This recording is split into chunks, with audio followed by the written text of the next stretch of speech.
बलभद्र सुभद्रा मैया की, नीलाचल धाम की जय। जय श्री राम, जय जय श्री राम, जय जय श्री राधे।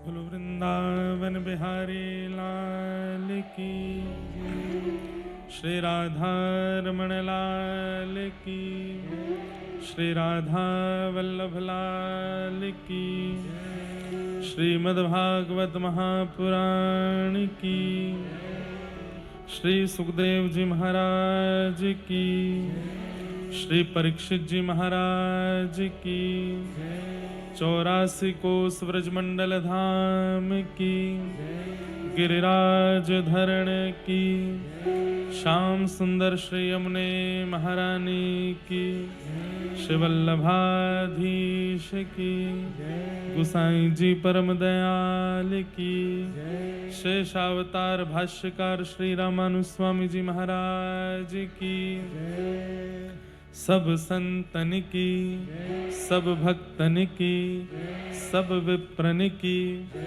लाला के बाबा की, बाबा के लाला की, लाला बाबा दोनों की, लाला के भक्तन की, भक्तन के लाला की, लाला भगत दोनों की, लाडली के लाल की, लाल की लाडली की, लाडली लाल दोनों की, रजरानी की, रस रानी की, महारानी की जय जय श्री राम। नमः पार्वती पतये हर हर महादेव। द्वारिकाधीश की, रण छोड़ राय भगवान की जय। परम मंगल में प्रात प्रखलेश्वर अकारण करुणा वरुणालय भक्त वांछा कल्पतरु तड़ित्वित विनिंदित पीतांबरधारी श्री बालकृष्ण लाल की शब्दमयी वाणीमयी वांगमयी प्रतिमूर्ति हम आप सबके मध्य में विराजमान श्रीमद् भागवत महापुराण को बारंबार प्रणाम। मंच पर विराजमान विप्रवृंद, श्रीमद् भागवत जी की संगीत सेवा में विराजमान समस्त गंधर्वजन, कथा के निमित्त मात्र यजमान परिवार, समस्त समिति के लोग एवं गुजरात, बड़ोदरा और आसपास जहां कहीं से भी आप सब पधारे हैं, आगंतुक समस्त श्रोता भाई बहन मातृशक्ति बालक मित्र सखा सबको जय श्री कृष्ण, जय सिया राम, जय श्रीमन नारायण, जय जय श्री राधे। ठाकुर जी की परम कृपा हम आप सब लोगों पर। नव वर्ष के प्रारंभिक दिन हैं और भागवती कथा का हम आप सब लोग रसस्वादन पान कर रहे हैं। संस्कार की भूमि, कला की भूमि ये बड़ोदरा, जहां एक से एक कलाकार, एक से एक संस्कार युक्त, एक से एक संगीतज्ञ, एक से एक ज्ञानी जन जहां विराजते हैं वो बड़ोदरा है। पहली बार हमको आने का अवसर मिला बड़ौदा। गुजरात में अनेक स्थानों पर आए हैं। अपने कथा क्षेत्र का प्रारंभ ही गुजरात द्वारिका से किया है, लेकिन बड़ौदा आना पहली बार हुआ है। संबंध बड़ौदा से हमारे बहुत पुराने हैं। कई यहाँ ऐसे वैष्णव जन हैं जिनसे हमारा बहुत स्नेह और प्रेम बहुत काल का है, लेकिन फिर भी कभी बड़ौदा आना नहीं हुआ, पहली बार आए। या फिर ऐसा होगा कि संस्कार भूमि ने कहा कि एक आध 2 दिन के लिए नहीं, कथा लेके आओ, कथा करने आओ तो ही आना। तो बिना कथा के हमको आना नहीं हो पाया, कथा करने ही आए हैं। तो बहुत सुख मिल रहा है आप सबके बीच, ऐसे ऐसे यहाँ के सब वैष्णव हैं, सबके भाव हैं, सबका प्रेम है। हमारे केजरीवाल जी तो इतनी बड़ाई करते हैं बड़ोदरा के लोगों की, इतना स्नेह और इतना यहाँ के सब लोगों का स्नेह बताते हैं। आप सबको बहुत बहुत वंदन है। इस प्रशंसा से फूलिएगा मत। प्रशंसा कोई और करे ये हमारी योग्यता नहीं, हमारी प्रशंसा ठाकुर जी करें, ये योग्यता है। नरसिंह मेहता की सब बुराई करते थे, ठाकुर जी प्रशंसा करते थे। मीराबाई की सब निंदा करते थे, ठाकुर जी प्रशंसा करते थे। और एक बात और है, ठाकुर जी जिसकी प्रशंसा करते हैं उसकी सब निंदा ही करते हैं। या फिर ऐसा कर दो, जिसकी सब निंदा करते हैं ठाकुर जी उसमें भी गुण देख के उसकी प्रशंसा करते हैं। हमें ऐसा जीवन बनाना है, अपने आप को ऐसा निर्माण करना है कि ठाकुर जी हमारी प्रशंसा करें, ठाकुर जी हमसे रीझ हैं। बंधुओं, कल्याण की परिभाषा सब लोगों की अलग अलग है, पर मैं अपनी स्पष्ट रखता हूं। मेरा कल्याण क्या है कि वो मुझसे रीझ हैं, बस वो प्रसन्न हो जाएं, मिलें, मुझे स्वीकार करें, इतनी योग्यता मेरी नहीं। बस वो जब कोई कह दे उनकी सभा में, एक टूटी फूटी वाणी में कथा करता है इंद्रेश, तो ठाकुर जी बस मुस्कुरा जाएं, वही हमको चाहिए और कुछ नहीं चाहिए। वो मेरा कल्याण है, वही हमारा कल्याण है कि वो हमको हमारी याद करके, हमारा नाम सुन के, हमें देख करके वो हंस जाते हैं, वो मुस्कुरा देते हैं। और उसके लिए हमें जो करना पड़े वो करना है, उसी के लिए तो हम कथा कर रहे हैं, आप सुन रहे हो। इससे अधिक हमारी चाह नहीं है, क्योंकि हम योग्य नहीं। लेकिन नाथ आपकी प्रशंसा के केंद्र बिंदु में तो हम आ सकते हैं। आप रीझ जाओ बस हमसे, और कुछ नहीं चाहिए।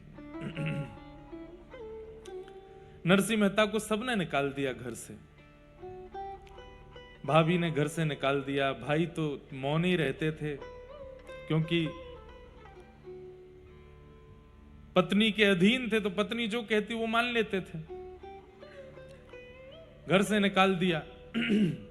पर ठाकुर जी जिसको स्वीकार करते हैं, भले ही दुनिया उसको ठुकरा दे, उसे क्या आवश्यकता। ठाकुर जी ने अक्रूर जी महाराज को कहा कि जाओ मेरे नरसिंह का भवन बना के आओ। और श्री अक्रूर जी महाराज प्रकट हुए। नरसिंह मेहता देख करके बोले, भैया आप कौन? बोले, हम अक्रूर हैं, ठाकुर जी ने हमको भेजा है कि आपका भवन निर्माण करना है। जय हो, बड़ी कृपा ठाकुर जी की, बना दो। भवन निर्माण हो गया, सब कुछ ठाकुर जी ने उनके लिए कल्याणकारी निमित्त कर दिया। कुछ समय बाद बड़े भैया आए नरसिंह मेहता के पास और आकर के बोले, पिताजी का श्राद्ध है, घर आ जाना।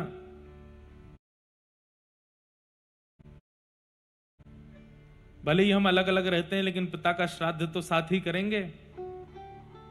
नरसिंह मेहता ने चरण पकड़े, बोले, भैया मुझे तो पिताजी की ज्यादा स्मृति नहीं, मैंने आपको ही पिता माना अपना, लेकिन पिताजी का श्राद्ध है, मैं जरूर आऊंगा।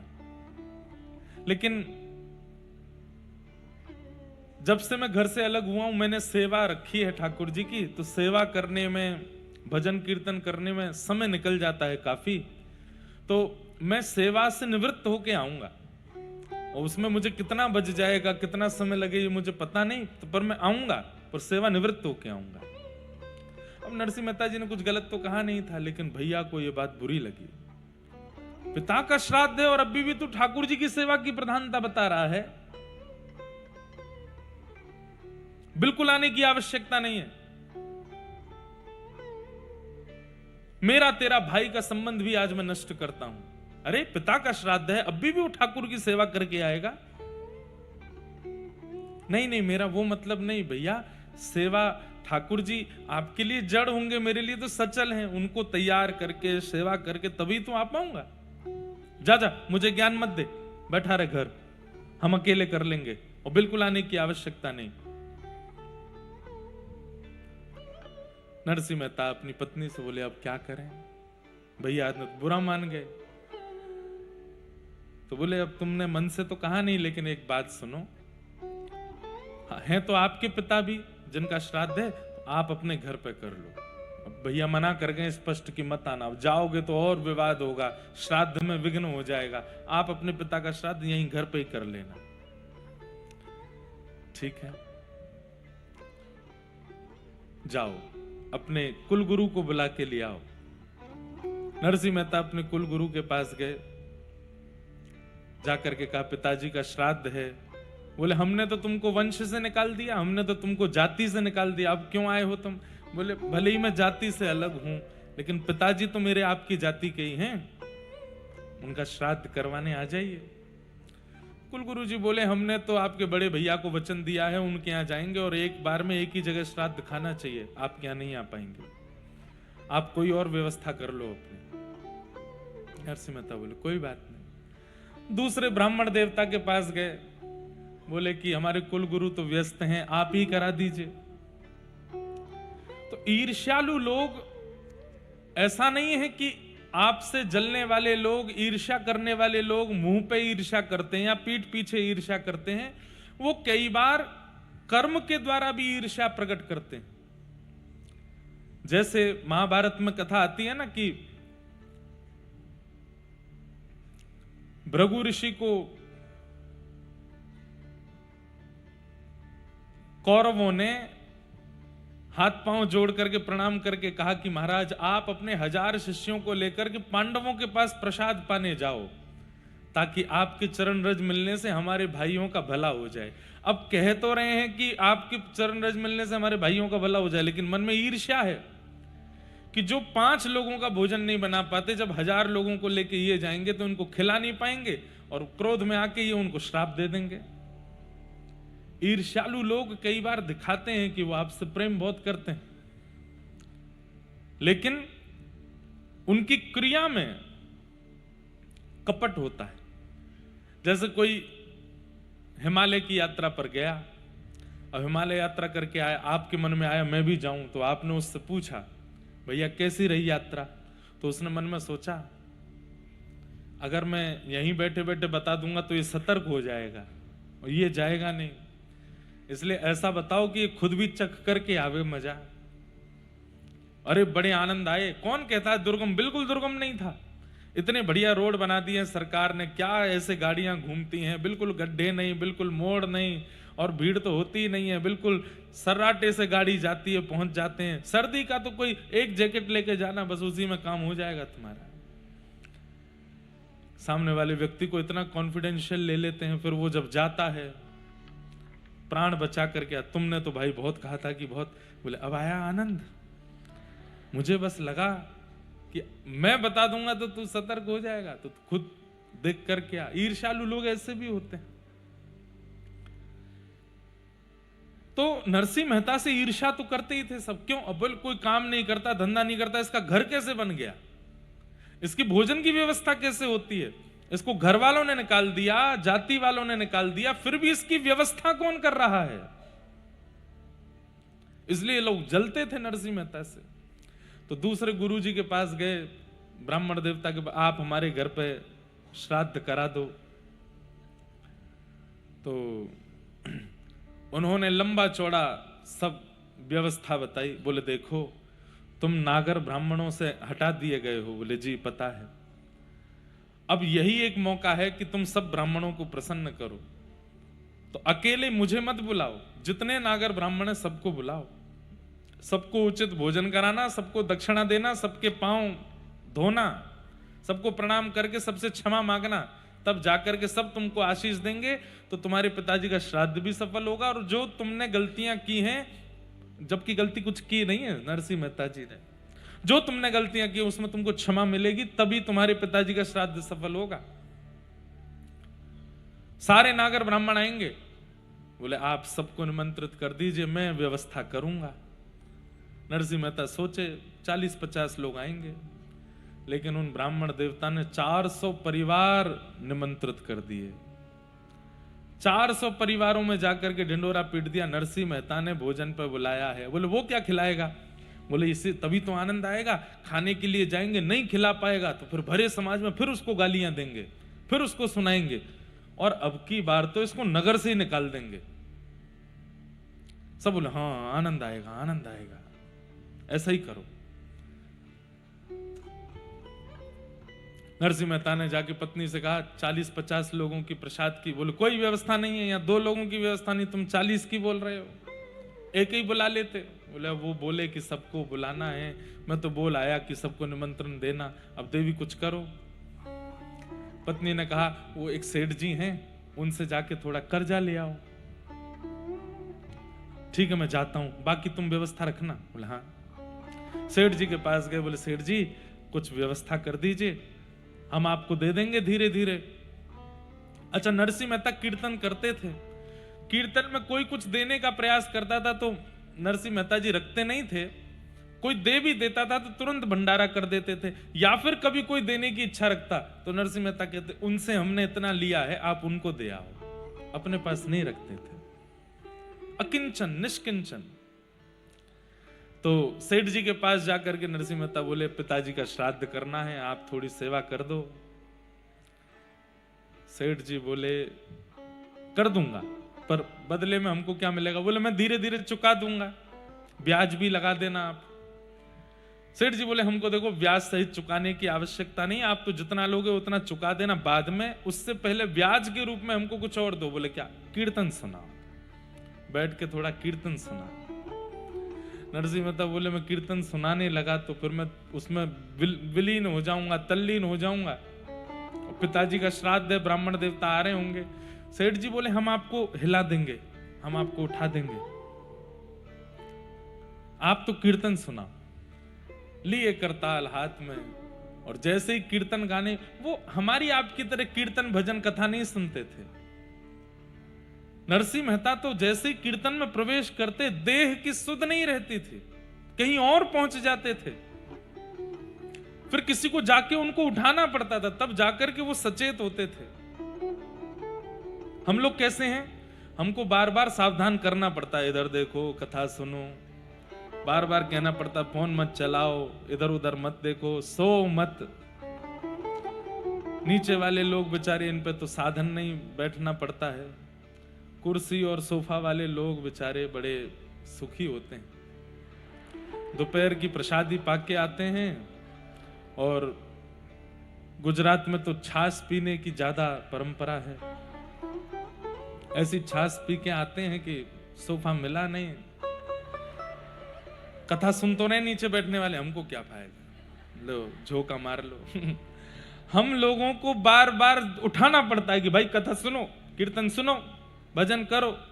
नरसिंह मेहता कैसे हैं? उनको उठाना पड़ता है कि संसार भी देखना है, कीर्तन में ही मत रहो। बंधुओं, कभी आपने विचार किया संतों के, महापुरुषों के, वैष्णवों के चेहरे में ऐसा कौन सा आकर्षण होता है कि हम हजारों रुपया खर्च करके भी इतने सुंदर नहीं दिखते, और वो बिना साबुन लगाए भी इतने बढ़िया क्यों लगते? क्यों लगते?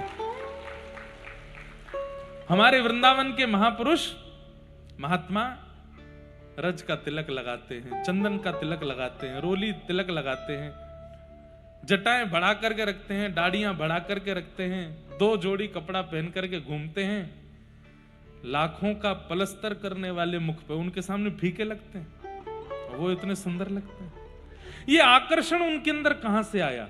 उनकी वाणी का आकर्षण, उनके रूप का आकर्षण, उनके आचरण का आकर्षण, उनका उठना बैठना चलना फिरना सब कुछ इतना आकर्षित क्यों होता है? क्योंकि हम लोग संसार में व्यस्त रहते हैं, ठाकुर जी के लिए समय कभी कभी निकालते हैं, और वे ठाकुर जी में व्यस्त रहते हैं, संसार के लिए कभी कभी समय निकालते हैं। ये अंतर है। हम आप सब लोग तो संसार में ही व्यस्त रहते हैं, कथा में भी आ जाते हैं तो भी संसार नहीं छोड़ते। तो भी यहां पर वही चिंतन बना रहता है। थोड़ा भूल करके बैठिए, कम से कम कथा में जितनी देर व्यास जी बैठे हों सन्मुख, उतनी देर तो आप लोगों को, अब यहां तो क्या कहने, आज हमको सुबह वीडियो दिखा रहे थे, 8 बजे से बालक यहां आकर के कीर्तन कर रहे हैं, सुबह 8 बजे से 9 बजे से। उनको बोलते हैं कि आपके लिए प्रसाद की व्यवस्था कर दें, आपको भोजन पानी कर लो भाई, सुबह से आप आ जाते हो। सब कह रहे हैं, बोले कि नहीं, इतनी सुंदर कथा महाराज जी आके सुनाएंगे, उसी से पेट भर जाता है हमारा, तो उसी से प्यास पूरी हो जाती है। नरसिंह मेहता जैसे आज भी हैं। और भैया ऐसों की कितनी बलैया लूं, मेरी तरफ से जो सुबह सुबह जल्दी आ जाते हैं ना, नेक नेक डिटोना लगा देना काजल का, कोई की नजर नहीं लगे आपको। इतना प्रेम, इतना भाव आप सबके चित्त में है। तो नरसिंह मेहता कैसे हैं, लग गए कीर्तन में, और कीर्तन में लगे, यहां जैसे ही गाने लगे, सामने वाले सेठ जी भी तल्लीन हो गए। द्वारिकाधीश विचार किए, ए नरसी, वहां घर पे ब्राह्मण आ रहे हैं सारे तेरे, कितना तू कीर्तन में व्यस्त हो जाता है, तेरे को सब जगह से बचाता हूं, तू फिर जाके फंस जाता है। ठाकुर जी बोले, भैया नरसी, अब तो कीर्तन से तुम उठोगे नहीं, और पिताजी का श्राद्ध होना है। ठाकुर जी ने रुक्मणी जी से कहा, रुक्मणी जी संभालो जरा मोर्चा, द्वारिका संभालना, मैं आता हूं थोड़ी देर में। कहां जा रहे हो, बोले अभी आता हूं। ठाकुर जी ने तुरंत नरसिंह मेहता का रूप धारण किया, घर पहुंच गए नरसिंह मेहता के, बैलगाड़ियों में सामान लेकर के, जैसे मानो मंडी से सारी सब्जियां खरीद करके लाए हों। पत्नी से कहा, देवी सेठ जी ने पैसे दे दिए हैं, बढ़िया सब सामग्री लाया हूं, बनाओ, तैयारी करो। ठाकुर जी पहुंच गए।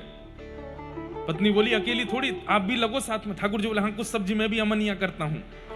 लगे नरसिंह मेहता की तरह अमनिया कर रहे हैं, सब्जी बना बना करके काट काट करके दे रहे हैं। पत्नी सिद्ध कर रही है, अरे भाई यहां सौभाग्य नरसिंह मेहता का नहीं है, यहां सौभाग्य नरसिंह मेहता की पत्नी का भी नहीं है, सौभाग्य तो नरसिंह मेहता के पिताजी का है कि श्राद्ध करने ठाकुर जी आए, और श्राद्ध की प्रसादी भी अपने हाथ से सिद्ध कर रहे हैं।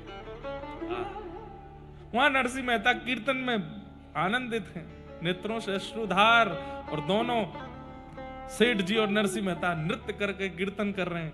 ठाकुर जी ने बढ़िया, इनके बालकों को भी कहीं श्राद्ध खाने की आवश्यकता नहीं है, इसी से ही घर चल जाना है, अब कहीं आने जाने की आवश्यकता नहीं है।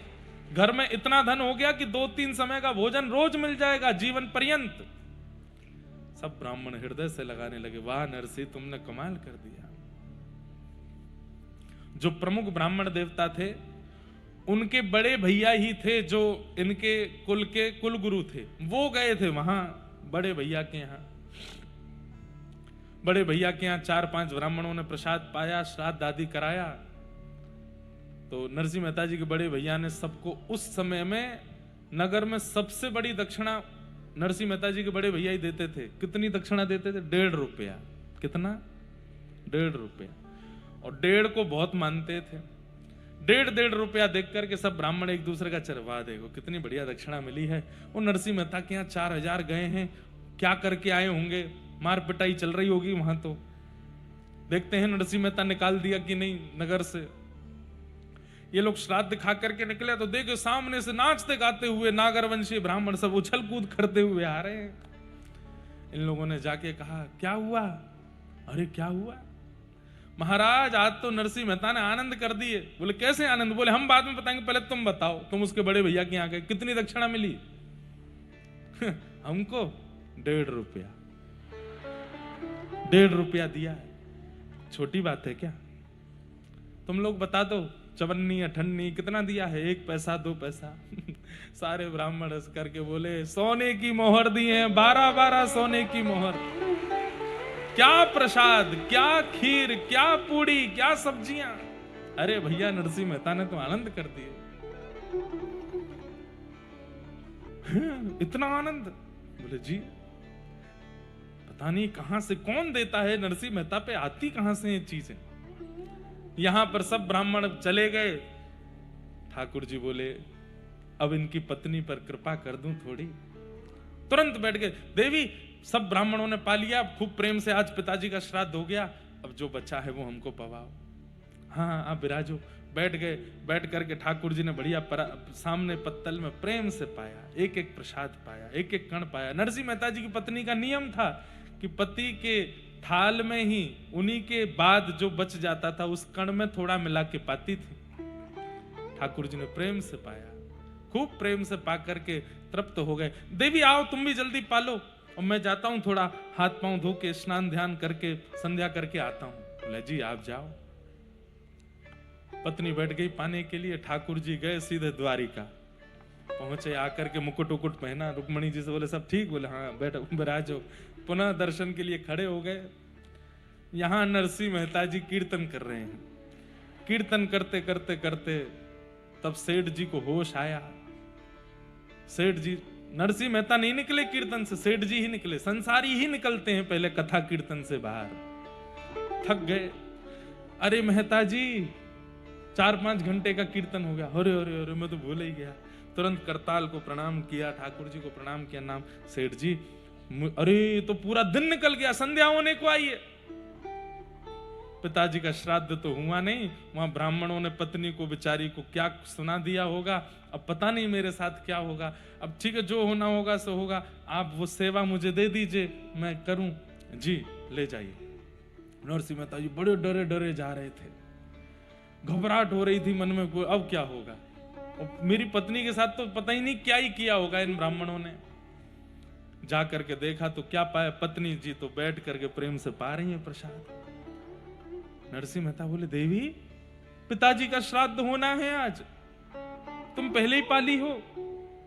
अरे ब्राह्मण नहीं आए थे क्या आज? अरे पिताजी का श्राद्ध है, कम से कम एक तो पारंपरिक और पारिवारिक कार्य पूर्ण होना चाहिए था घर में। क्या कह रहे हैं आप खड़े खड़े? ज्यादा भोजन कर लिया, सो जाइए आप। कई बार अति भोजन करने से भी थोड़ा नशा जैसा हो जाता है। क्या बोल रहे हैं खड़े खड़े? अरे मैं क्या बोल रहा हूं, सेठ जी के यहां गया था, उन्होंने कीर्तन में बैठा लिया, सुबह से कीर्तन ही करता रहा, 4-5 घंटे निकले देवी। अब जाकर के उन्होंने ये मुझे 12 रुपया दिए हैं, मैं लेके मैं जाता हूं। ब्राह्मण आए थे क्या ये बताओ? 4 घंटे से कीर्तन कर रहे थे आप? हाँ। नरसिंह मेहता की पत्नी है, भक्ति तो उनके चित्त में भी है। नेत्र सजल हो गए, रोंगटे खड़े हो गए, दौड़ करके गई, चरण पकड़ लिए। बोले ये कैसी बात कर रहे हैं, सच बताइए आप सेठ जी के यहाँ? तो बोले हाँ मैं सेठ जी के यहाँ अभी आया हूं। क्या हुआ, तुम इतनी भावुक क्यों हो रही हो? पूरा वृत्तांत बताया। बोले अरे आप सेठ जी के यहाँ थे तो फिर यहाँ आपके रूप में कौन आया? अरे बैलगाड़ियों में सब्जी भर के लाए थे, मेरे साथ अमनिया करवा रहे थे रसोई घर में, पूरी प्रसादी सिद्ध करा करके 4000 ब्राह्मणों को जमाया, 12 सोने की मोहर दी। मैं कह भी रही थी कि इतना कहां से लेके आए हो? बोले देवी मैंने तुमको बताया नहीं था, सब धरा हुआ था भीतर, निकाल निकाल के सबको दिया, प्रसाद पाया, अपना उच्छिष्ट छोड़ करके गए, तभी तो मैं प्रसाद पाने के लिए बैठी, आप ही तो थे। नरसिंह मेहता समझ गए, बोले कि मैं नहीं हूं, ये तो करुणा निधान है, ये तो दीन बंधु द्वारिकाधीश आए थे। हाथ पांव कांपने लगे नरसिंह मेहता के, कहां बैठे थे मेरे नाथ? वो जगह दिखाने लगी, इधर बैठे थे। नरसिंह मेहता उस स्थान को ही वंदन करें। कहां चल रहे थे? बोले इधर चल रहे थे, उस रज को प्रणाम करें। किधर किधर प्रसाद पाए थे? यहाँ। अरे देवी तुम मुझे थोड़ा प्रसाद दो, उनका उच्छिष्ट है, मैंने भी इसमें से खा लिया है। कोई बात नहीं, तुमने खाया तो ठाकुर जी का प्रसाद तो प्रसाद है, दो। दोनों नरसिंह मेहता और उनकी पत्नी एक ही थाल में प्रसाद पाने लगे, नेत्रों से अश्रुपात करने लगे। जय हो दीन बंधु, जय हो दीनानाथ, जय हो द्वारिकाधीश, आपकी बड़ी कृपा, इतना अनुग्रह, इतनी करुणा मुझ पर करके आप आज गए हैं। ऐसे द्वारिकाधीश तो भले ही जगत निंदा करता था नरसिंह मेहता की, लेकिन ठाकुर जी यश गाते, तू है सखी बड़ भाग बड़ी, नंदलाल तेरे घर आवत हैं, तू है सखी बड़ भाग बड़ी नंद लाल तेरे